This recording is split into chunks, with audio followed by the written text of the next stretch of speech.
तीन चार अहम नवीयत की गुजारिशात आपके तवज्जुह से आवाम तक पहुंचाना चाहते हैं। सबसे अहम बात, मेरे साथ साजिद खान हमारे मोहम्मद एजेंसी से मैंने हैं, अनवर ताज साहब चारसद्दा से और इकबाल खान खैबर एजेंसी से हैं, हंगू से यूसुफ खान हैं। पहले 17 बिलियन 17 अरब रुपए जो हैं वो सब्सिडी मिला करती थी फाटा रीजन को बिलों की मद में या वापडा की मद में, और जिससे करस्पॉन्डिंगली 6 घंटे की जो बिजली होती थी वो रिबेट मिल जाता था आवाम को। अब दो अयाम कबल वो 17 अरब की जो सब्सिडी है वो कम करके 7 अरब कर दी हैं, यानी कि 6 घंटे का दौरानिया कम होकर 2 घंटे हो गया है। और इसके साथ ही जिस तरह अनवर ताज खान का है, वहाँ पे बिजली जो है जब से पीडीएम की हुकूमत आई है गुज़िश्ता 2 सालों से बिजली सिरे से गायब है। मेरे अपने हलके में यही सूरत हाल है, सालों से लोगों ने बिजली की जो चमक रमक है वो देखी नहीं है। तो लिहाजा हुकूमत के इस इक़दाम बिलखसूस पावर डिवीज़न के जिन्होंने फाटा के अवाम पे ये बम गिराया है, इसकी शदीद मज़म्मत करते हैं और मुतालबा करते हैं कि जो सालों से होना तो ये चाहिए था कि 17 अरब से रिबेट बढ़ा के 24 या 25 अरब करते, उन्होंने 7 अरब कर दिया, तो इसकी मज़म्मत करते हैं। 3 और बातें हैं। डिफेक्टिव वज़ीर-ए-आज़म शहबाज शरीफ साहब जब वज़ीर-ए-आज़म बने तो उनको न्यूक्लियर, ज़रा थोड़ी सी प्लीज़ खामोशी इख्तियार कर लें, न्यूक्लियर एनर्जी समिट पे ब्रसल्स बुलाया गया। शहबाज शरीफ साहब ने सेनेट के इलेक्शन का बहाना बनाया और खुद जाने के बजाय वजीर खारजा इसाक डार साहब को नॉमिनेट किया, जिनको कोई दावत ही नहीं आई थी।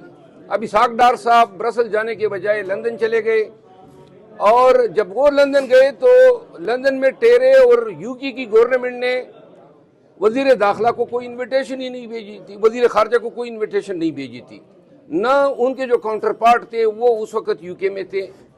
फिर वो वहाँ से ब्रसल्स गए, ब्रसल में समिट में शिरकत करने के बाद वापस इंग्लैंड आए, और वहाँ ये इंग्लैंड क्यों गए? नंबर 1, आदाब और प्रोटोकॉल के मनाफी हैं, कोई आपको दावत ही नहीं है, आप वजीर खारजा हैं, एक रियासत को रिप्रेजेंट करते हैं। फिर जब ये ब्रसल से इंग्लैंड आए तो उन्होंने एक बयान दिया, उन्होंने कहा कि हमें भारत के साथ तिजारत दोबारा शुरू करने पे कोई इतराज़ नहीं है। एन उसी वक्त अभी इलेक्शन नहीं हुए थे, मोदी जो हैं वो भारत में अपनी इलेक्शन कैंपेन में लगा हुआ था कि पाकिस्तान के वजीर खारजा का ये बयान आया, और उसी रोज़ वजीर दिफा हिंदुस्तान और वजीर खारजा उन दोनों ने बयान दिए कि पाकिस्तान जो है वो दहशतगर्दी की फैक्ट्री बना हुआ है। तो नंबर 1 सवाल ये है कि ये जो हमारे वजीर खारजा ने बयान दिया, न तो ऐवान में कोई ऐसी तजवीज़ आई, न पार्लियामान ने इसको अलाउ किया, न काबीना में ये कहीं तजवीज़ गई और अप्रूव हुई कि पाकिस्तान जो है वो हिंदुस्तान के साथ ट्रेड खोल ले। और एन उसी वक्त में क्या इस बयान का फ़ायदा जो है वो मोदी सरकार को देना था? नंबर 1 बात।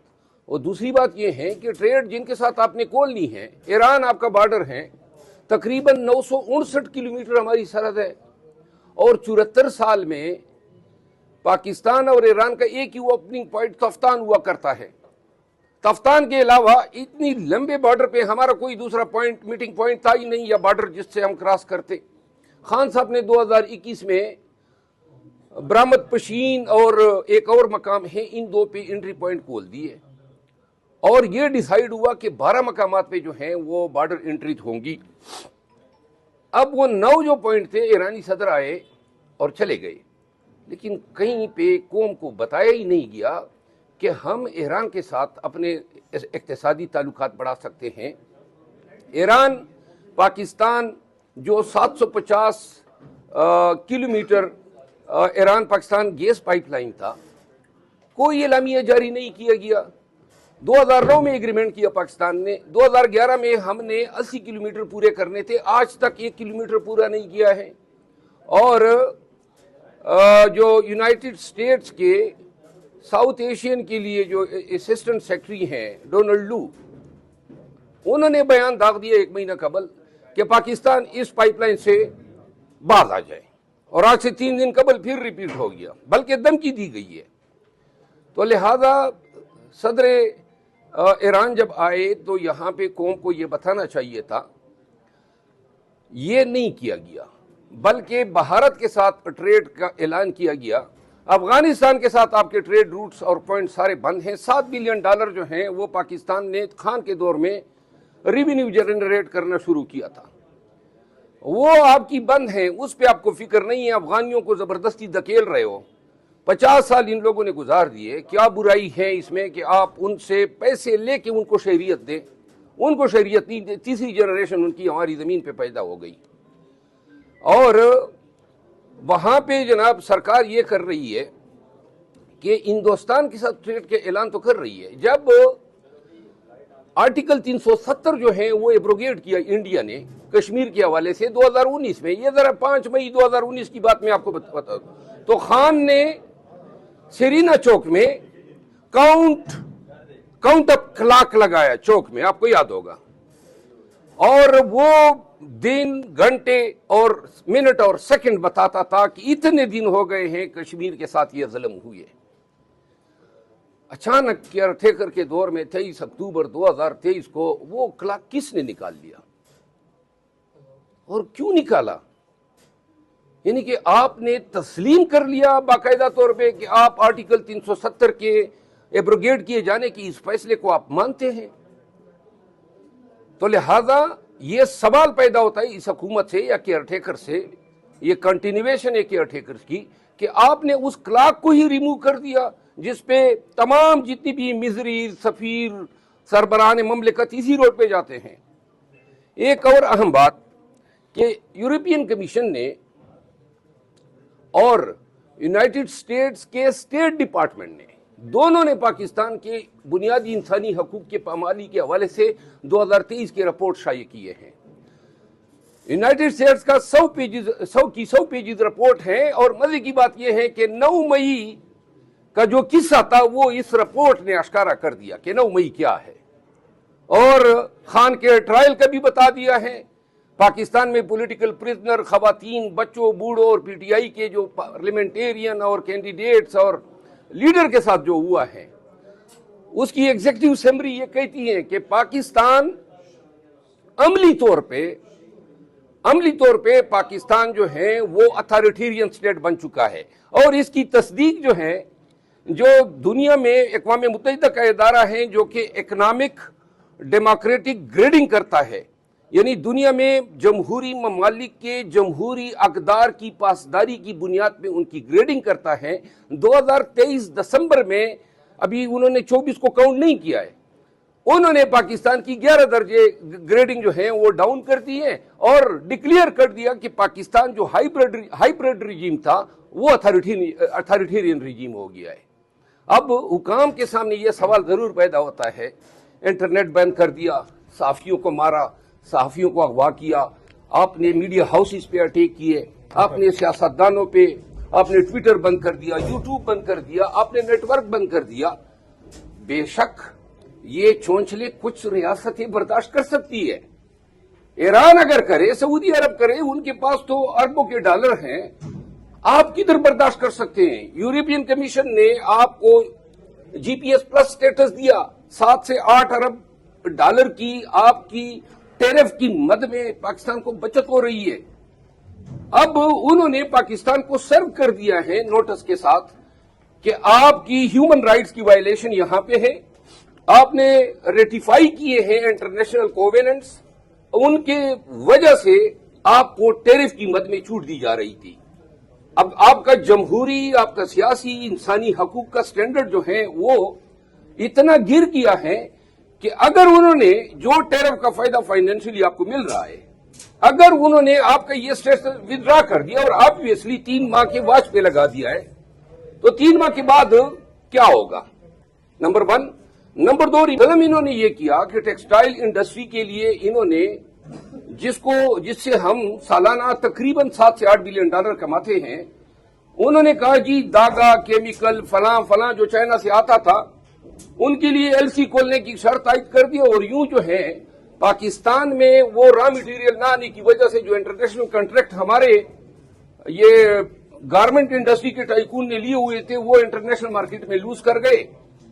1.25 साल में हम 6 बिलियन डॉलर जो है टेक्सटाइल इंडस्ट्री में लूज कर गए, यानी 6 और 8 14, ये 14 बिलियन डॉलर सिर्फ 2 सालों में इन तमाम इकदामात के नतीजे में। और दूसरी तरफ क्या कर रहे हैं, गंदम आपने मंगवाई, 1 बिलियन डॉलर का लॉस किया और अभी कहते हैं जी वो ब्यूरोक्रेटिक एरर था। ये फाइनेंसिस बताने का मकसद ये है कि अब 3 महीने के बाद अगर यूरोपियन कमीशन जो है वो ये कह दे, या जो यूनाइटेड स्टेट ने आपकी ह्यूमन राइट्स का इंडेक्स शाये कर दिया और वो ये कह दे कि इंसानी हकूक की पामाली आप कर रहे हैं, सियासतदानों को आपने मुक़य्यद किया हुआ है, आपने पाकिस्तान में बुनियादी इंसानी हकूक और कानून की हुक्मरानी को पामाल करने के लिए कोई दकीका ही फर्गुजाश्त नहीं किया, हुकूमत आपने चोरीशुदा मैंडेट से बना ली, तो लिहाजा ये चोंचले तो हम बर्दाश्त नहीं कर सकते हैं। सऊदी अरब करे, उनको परवाह ही नहीं है, उनके पास बिलियन ऑफ डॉलर पड़ी हुई हैं। हम तो या उस टेरिफ पे हमारा इन्हिसार है जो यूरोपियन कमीशन की यहां से आ रहा है, या IMF 1.1 बिलियन डॉलर के लिए आप नाक पे लकीरें खींच रहे हैं। इधर आपने सिर्फ गंदम की मद में 1 अरब डॉलर का ये खसारा उठा लिया। कहने का मकसद ये है, आज खान साहब से मुलाकात हुई, ये सारी रिपोर्ट्स इन दिनों के अंदर ये सारी रिपोर्ट्स आई हैं, मेरे पास पड़ी हुई हैं, आप सब भी इंटरनेट से ये कर लें, कंफर्म कर लें। तो खान साहब ने कहा कि ये तो कौम के साथ शेयर होनी चाहिए ये तमाम डेवलपमेंट्स। और दूसरा जो खान साहब ने कहा वो उन्होंने कहा कि ये जो पाकिस्तान में अदालतें हर चीज को जो है खामोश तमाशाई बन के देख रही है। मैंडेट चोरी हुआ, कोई टस से मस नहीं हुआ। इसके बाद रिजर्व सीटें जो है इन अदालतों के नाक तले जो है वो हमसे छीने गए। हालात जूं के तू।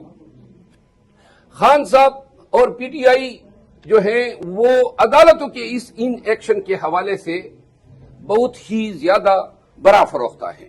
जाती तौर पर मैं एक बात करना चाहता हूं, जो मेरी जाती राय है मैं क्लियर करना चाहता हूं।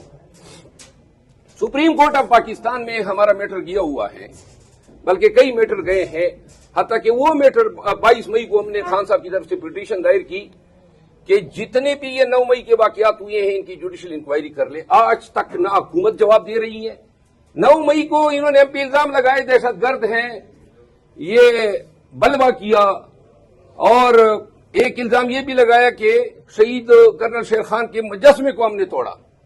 ऑन रिकॉर्ड कह रहे हैं कि वो कर्नल शेर खान का मुजस्मा ही नहीं था, हमारे खिलाफ हमारे हवाले से झूठ बोला गया।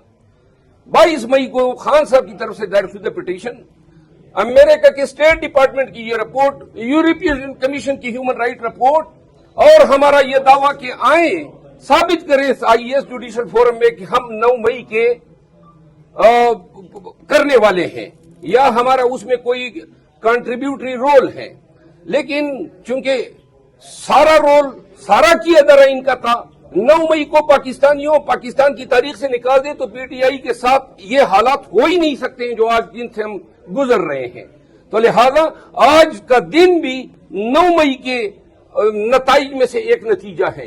ये जितने भी हमारे साथ अवामिल हुए, तो आज एक मैं गुजारिश करना चाहता हूं, जब रिजर्व सीटें चोरी हुई, रिजर्व सीटें चोरी करवाई गई ताकि ये जो मसनद इक़्तिदार पे बैठे हुए लोग हैं ये 2 तिहाई अक्सरियत हासिल कर सके, और 2 तिहाई अक्सरियत अब ये जबरदस्ती के ले चुके हैं। इस 2 तिहाई अक्सरियत को हमने चैलेंज किया हुआ है सुप्रीम कोर्ट ऑफ पाकिस्तान में, और उस पे कोई फैसला, कोई फिक्सेशन केस की नहीं हो रही है, क्योंकि कन्फ्लिक्ट ऑफ इंटरेस्ट आ रहा है फाजिल चीफ जस्टिस ऑफ पाकिस्तान का। ये कहा जा रहा है बड़े ही शद्दोमत के साथ कि चीफ जस्टिस ऑफ पाकिस्तान के और सुपीरियर जुडिशरी के जो टेनेवर है वो 2 से 3 साल तक बढ़ाया जा रहा है। तो अगर बढ़ाया जा रहा है तो फिर اس مقدمے کی سماعت جو ہے وہ بینچ کرے جس کا کنفلکٹ آف انٹرسٹ پیدا نہ ہو، جس کی 2-3 سال کی نوکری اس سے بڑھ رہی ہے، وہ کہاں ہمیں ہماری ریزرو سیٹیں دے گا؟ وہ تو کانسٹیٹیوشن امینڈمنٹ ہونے دے گا تاکہ یہ امینڈمنٹ جو ہے ہو سکے۔ یہ دنیا بھر میں قانون و انصاف سے وابستہ ایکنالج یونیورسل پرنسپل ہے کہ جہاں کسی منصف کا ذاتی انٹرسٹ پیدا ہوتا ہے وہ اس مقدمے سے علیحدہ ہو جاتا ہے۔ تو لہذا ہم دست عرض کرتے ہیں ایوان عدل کے مسند نشینوں سے کہ مقدمے میں بیٹھتے ہوئے یہ ضرور دیکھیے گا کہ اگر 2/3 کانسٹیٹیوشنل امینڈمنٹ سے مستفید ہونے کی کوئی ریموٹ بھی پاسبلٹی ہے تو خدا را اس بینچ میں نہ بیٹھے۔ مورد صاحب یہ بتائیے کہ نومبر میں امریکہ میں الیکشن ہونے جا رہے ہیں، اگر ٹرمپ صاحب آتے ہیں تو کیا پاکستان میں تبدیلی آ سکتی ہے؟ خان صاحب دوبارہ اوپر آ سکتے ہیں جس طرح ان کے تعلقات تھے ٹرمپ صاحب کے ساتھ؟ ہم تو یہ سمجھتے ہیں کہ پاکستان میں سیاست اور سیاسی جدوجہد جو ہے اس کا سارا انحصار جو ہے عوام پاکستان کے عملی کردار پہ ہے۔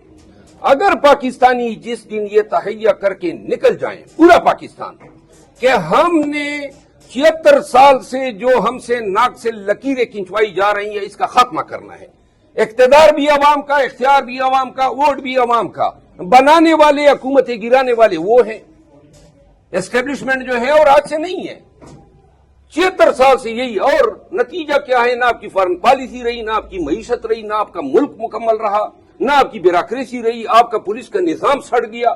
یہ بتائیں آپ کہ جس ملک کی عوام نے انتہائی مشکلات میں آ کے رکاوٹوں کے باوجود پی ٹی آئی کو ووٹ کے ذریعے اس ملک کی سب سے بڑی سیاسی پارٹی ثابت کیا ہے، وہ پارٹی اس وقت ایسے چوچو کا مربع بنی ہوئی ہے کہ ایک طرف ایک بیان دیتا ہے جی فلانا چیئرمین بن گیا، دوسرے دن دوسرا دیتا ہے یہ فلانا ہے، یہ غلط ہے۔ آج آپ کی چیئرمین سے ملاقات ہوئی ہے کہ اس حوالے سے بھی ملاقات اس بات ہوئی ہے کہ خدارا عوام جو مایوس ہو رہے ہیں آپ کی لڑائیوں کی وجہ سے، اس کا بھی کوئی طریقہ کار طے کریں یا یہ اسی طرح چلتا رہے گا؟ اس پہ آج خان صاحب سے میری بات چیت ہوئی اور خان صاحب نے مجھے دوبارہ کہا کہ آپ جو ہے اگر پی ٹی آئی کی قیادت آپ کے حوالے سے کسی بھی ایشو پہ کوئی آپ کو اکساتی ہے یا تو آپ اگنور کریں، بلکہ انہوں نے مجھے مثال بھی دی ڈونلڈ ٹرمپ کی۔ انہوں نے کہا کہ ڈونلڈ ٹرمپ کو دنیا جہان کی گالیاں پڑتی ہیں، کبھی کسی نے نہیں دیکھا ہوگا کہ ٹرمپ نے کسی کو جواب دیا ہو۔ پھر انہوں نے اپنی مثال دی کہ میں نے ہمیشہ ان لوگوں کو اگنور کیا ہے، تو میں ساتھ میں یہ بھی عرض کر گیا، میں نے کہا لیکن آپ ان کو بھی تو خاموش کرائیں۔ انہوں نے کہا خاموش ہوں گے لیکن نبی ہوتے ہیں، تم یہ طریقہ اپنا لو، ان کو اگنور کر دو، اس سے جو ہے تمہارا قد کاٹ بڑھے گا۔ تو لہذا آج میں نے خان کے ساتھ باقاعدہ عہد کیا، میں نے کہا یہ کچھ بھی کر لے میں ان کو جواب نہیں دوں گا۔ اچھا شیر افضل مروت صاحب، آج مولانا صاحب نے دیکھیں چیئرمین پی ایس سی کے حوالے سے میں نے تو یہ کہا کہ خدا را مجھے پتا ہوتا کہ اس سے اتنی جو ہے گندگی بنی ہے، مجھے درکار ہی نہیں ہے۔ کیا اس میں سرخاب کے پر لگے ہوئے ہیں؟ دو محترم مجھے جتنی آپ نے مثالیں دی ہیں نا، یہ ساری کرپشن آپ سامنے لا سکتے ہیں جب آپ پی ایس سی کی چیئرمین شپ پہ ہوں گے، ان کو کٹہرے میں لا کے۔ میں عرض کرتا ہوں، گزارش یہ ہے کہ سارے کام ہر ایک کے کرنے کے نہیں ہوتے ہیں اور ساری خواہش ایسی نہیں ہے کہ آپ خواہش رکھیں اور پوری نہ ہو۔ میری اتنی استدعا میں نے خان صاحب کو بھی گزارش کی، میں نے کہا کہ جناب آپ نے خود ہی مجھے، میرے فرشتوں کو علم نہیں تھا، بیرسٹر گور صاحب نے اور عمیر نیازی صاحب نے مجھے آگاہ کیا کہ خان صاحب نے آپ کا نام دیا ہے۔ یہ 2 مہینے قبل کی بات ہے۔ جب این کرنے کا ٹائم آیا تو 7 دن پہلے جو ہے میڈیا اور کچھ افراد نے مل کے اس کا ایک کور یہ کہ فلاں کا نام ہے، فلاں کا نام ہے۔ آج بھی میں کہتا ہوں مجھے کوئی پبلک اکاؤنٹ کمیٹی کی چیئرمینی درکار ہی نہیں ہے، خان کی دی ہوئی تھی اور خان کو میں نے آج کہا۔ تو صوافی نے میری موجودگی میں سوال کیا آج کہ جی وہ اس کی کیا پوزیشن ہے، تو خان نے کہا کہ میرا نام بتایا کہ جی وہ ہمارے چیئرمین کے کینڈیڈیٹ ہیں اور انہوں نے یہ کہا کہ کل اس کا نام بھی ہم دے رہے ہیں۔ یہ آج ان کی جنرل سے بات چیت ہوئی۔ اینی ہاؤ میں ایک ریکارڈ پہ کہنا چاہتا ہوں کہ اگر ہماری پارٹی کے کسی بھی دوست کو درکار ہے تو میں والنٹیرلی اس کو چھوڑ دوں گا۔ کوئی ضرورت ہی نہیں ہے مجھے. یعنی یہ میں نے خان صاحب کو نہیں بتایا، لیکن میں والنٹیرلی چھوڑ دوں گا جس بھی میرے دوست کو یہ خواہش ہے کہ وہ چیئرمین پبلک اکاؤنٹ کمیٹی بنے. میں نے خان کی کاس کی جنگ لڑنی ہے، پاکستانیوں کو نکالنا ہے، روڈوں پہ نکالنا ہے، سڑکوں پہ نکالنا ہے. میرے پاس کمیٹیوں کے لیے وقت ہی نہیں ہے. وہ بھی خان کا فیصلہ تھا. کوئی یہ نہ سمجھے اور نہ اپنے ذہن میں یہ لائیں کہ شیر افضل کے لیے کوئی کمیٹی کوئی معنی رکھتا ہے. یہ تو کمیٹی ہے وزیر اعظم پاکستان کا مسند بھی کوئی دے، خان کی رہائی اور مینڈیٹ کی ریکوری، وہ میرے لیے عظیم ٹارگٹ ہے. شیر افضل مروت صاحب آپ نے کہا ہے کہ میں پی ٹی آئی کے ساتھ بیٹھنے کے لیے تیار ہوں. دوسری طرف علی امین گنڈاپور صاحب نے اسلام آباد پر قبضے کی بات کی تھی، اور سوابی میں اس وقت آپ لوگوں کا ایک کیمپ بھی لگا ہوا ہے. کراچی میں بھی ٹرین مارچ کیا گیا. کیا چل رہا ہے بیک گراؤنڈ میں؟ آپ نے کچھ عرصہ پہلے 30,000 لوگوں کے حوالے سے بھی بات کی تھی. کیا کوئی لانگ مارچ، کوئی ملین مارچ کی طرف آپ لوگ؟ جی بالکل. الٹیمیٹلی ہم نے جانا ہے ملین مارچ اور پھر دھرنے پہ. یہ میں ببانگ دہل کہہ رہا ہوں. ہم آئیں گے اسلام آباد میں بیٹھیں گے اور وہ ہمارے احتجاج کے آخری مراحل ہوں گے. یا تو ہم اپنا مینڈیٹ لے لیں گے اور خان کو رہا کر لیں گے، ورنہ یہ لوگ جنہوں نے 9 مئی پہلے کیا تھا شاید یہ ہم پہ دوسری 9 مئی کر دیں. لیکن پی ٹی آئی جو ہے پاکستان تحریک انصاف ان کرائسس میں نکلنے کے بعد ایک پارٹی بن گئی ہے. ان سختیوں نے، تکالیف نے اب ہمیں یہ ہمت اور حوصلہ دے دیا ہے کہ یہ کچھ بھی کریں. لیکن قطعاً یہ جو گنڈاپور صاحب کا بیان ہے، انہوں نے کہا کہ ہم قبضہ لیں گے، تو میں اس کی بیان کی مکمل تائید کرتا ہوں، کیونکہ قبضہ انہوں نے ہم سے لیا ہے زبردستی، ناجائز قبضہ کیا ہے. اس حکومت کو ان کا حق ہی نہیں بنتا ہے. 17 MNAs کے ساتھ شہباز شریف صاحب جو ہیں شیروانی پہن کے آ گئے، میں بھی وزیر اعظم ہوں. سنیں بھائی جی، اس طرح وزیر اعظم نہیں بنتے ہیں، اس طرح وزیر اعظم نہیں ہے. یہ کوئی 1 درجن انڈے تو نہیں تھے. آپ نے 85-86 MNAs چوری کیے، آپ نے کوئی 150 کے لگ بھگ MPs چوری کیے، آپ نے آئین و قانون، انسانیت، اخلاق اور جمہوری اقدار کا جنازہ نکالا 9 فروری کو.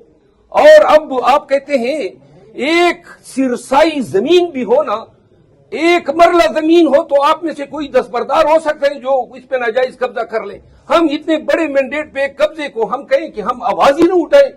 آپ نے قبضہ کیا ہے ہمارے مینڈیٹ پہ، ہم آپ سے قبضہ لیں گے. اپنے گنڈاپور صاحب نے، وزیر اعلیٰ سرد KP نے بڑی بہترین بات کی ہے اور ہم اس کو مکمل ڈٹو کرتے ہیں. آپ نے 9 مئی کو جلسے کی بات کی کہ 9 مئی کو تحریک انصاف جلسہ کرنے جا رہی ہے، اس حوالے سے کیا اپڈیٹ ہے؟ علی امین خان نے اس خواہش کا اظہار کیا کہ میں ڈی خان میں یہ جلسہ کرنا چاہتا ہوں. 9 مئی کو بار بار میں بتا چکا ہوں کہ 9 مئی کو کیا ہوا تھا. کبھی ہم پہ انہوں نے کہا GHQ پہ اٹیک ہوا، سارے آپ لوگ پنڈی اسلام آباد کے رہائشی ہیں. جس جگہ پہ GHQ پہ اٹیک کا مقدمہ ہم پہ بنا ہے، میں اس میں وکیل رہا ہوں، وہ جگہ 1.5-2 کلومیٹر دور ہے GHQ سے.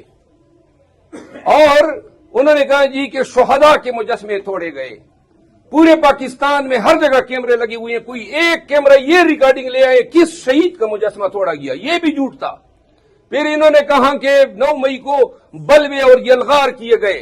اگر بلوے یلغار ہم کرتے تو 25 ورکر ہمارے شہید ہوتے، 4 ہمارے ورکر تھا حیات اپائج، 100 ورکر کو گولیاں لگی اور آپ کی کسی ایک فوجی یا سپاہی کو خراش تک آئی.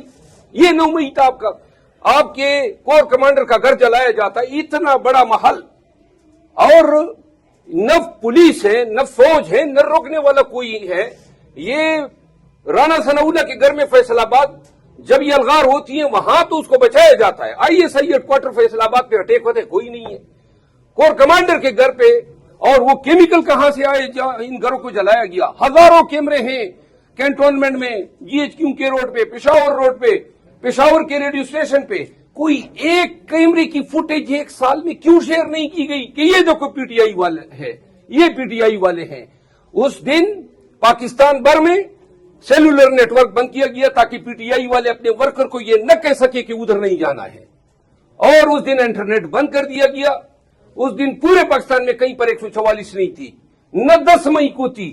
تو کون سا 9 مئی ہے جو ہم نے کی ہے؟ ہمارے ورکر آج بھی پابند سلاسل ملٹری کورٹس میں ان جرائم کی سزا بھگت رہے ہیں جو کیا ہے کہ آپ نے عمارت کو جو ہے عمارتوں پہ آپ نے خلفشار کیا یا الغار کیا. اور جن ماؤں کے بچے آپ نے مارے، جن کے باپ جو ہے وہ قبروں میں گئے, جن کے بچے آج بھی یتیم ہیں, اور جن کی آپ نے گھروں میں گھس گھس کے آپ نے لوگوں کو رگیدہ کینچا مارا, وہ خیر ہیں. آپ کے سامنے سویلین کے کوئی حقوق نہیں ہے, پاکستانیوں کی کوئی حق ڈگنیٹی نہیں ہے. 1 سال سے آپ نے قیامت صغرا برپا کی ہوئی ہیں. کوئی آواز کھولتا ہے مارتے ہو پیٹتے ہو. او بھائی انسانوں کے جانور ہو. آپ کی تو کارکردگی بتا دی ہے یونائٹڈ اسٹیٹس ڈپارٹمنٹ کے ہیومن رائٹس کے, آپ کے 1 سال کی کارکردگی کا. بات یہ ہے ایسے جبر اور فسطائیت کے عالم میں میرا خیال ہے کہ جینے سے مرنا ہی بہتر ہے. یہ حالت کیا کی ہوئی ہے ملک کی کہ ایک وہ جناب جی اس کو پکڑ لیتے ہو, بھائی تم بھی ایم این اے ہو گئے ہو, منہ اٹھا کے آ جاتا ہے بیٹھ جاتا ہے, وہ تم بھی ایم این اے ہو گئے. ان کمبختوں کو خود ہی پتہ نہیں ہوتا ہے کہ کس کا قرآن فعال نکل آتا ہے. یہ آپ کا آئین ہے, یہ آپ کا قانون ہے.